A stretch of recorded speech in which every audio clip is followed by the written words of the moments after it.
Hey everybody, I'm Dan McClellan. I'm a scholar of the Bible and religion, and the fit for this video is the McFarlane Spider-Man.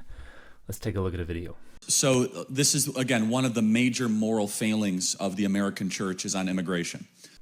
All right, let's see it. And I hear some of these pastors, and they're like, well, we should let them in with open arms. I said, what Bible are you reading? Now, it is true, you can misappropriate certain verses about loving the foreigner and loving the stranger. Nobody's talking about not loving.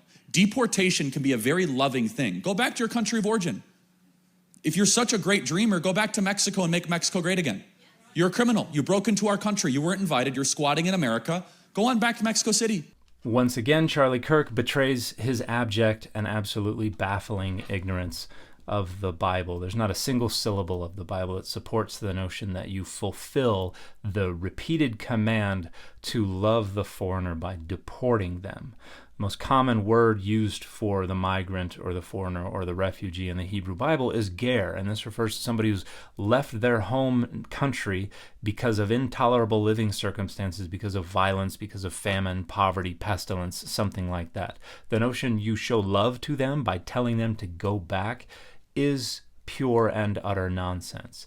Now, there is ethnocentrism, there is xenophobia throughout the Bible, and overwhelmingly it is directed at other nations as their collective nations in their own lands. When we have pieces of those nations come into Israel to reside consistently, you are to treat them not just well, you are to treat them as if they are native citizens. That's the commandment in Leviticus 19:34. There are commands not to take advantage of migrant workers in Deuteronomy 24:14. Deuteronomy 27:19 and Malachi 3:5 have God judging and cursing those who would deny justice to the foreigner. In Deuteronomy 10:18 and Leviticus 23:22, we have commands to leave them food, leave them clothing, leave them the gleanings of the field. The expectation that you treat migrants and refugees with exceptional hospitality is so important that that's actually the rule that was broken by Sodom and Gomorrah.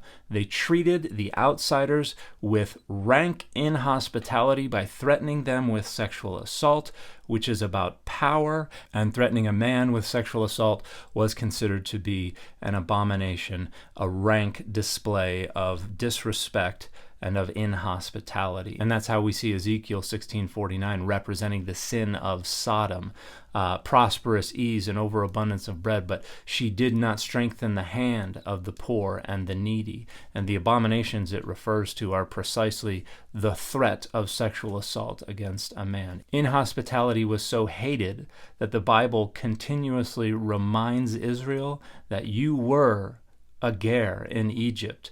You were a ger in Canaan. Keep that in mind so that you can treat the ger with love and with hospitality. And the notion that you do that by sending them back home is absolutely asinine.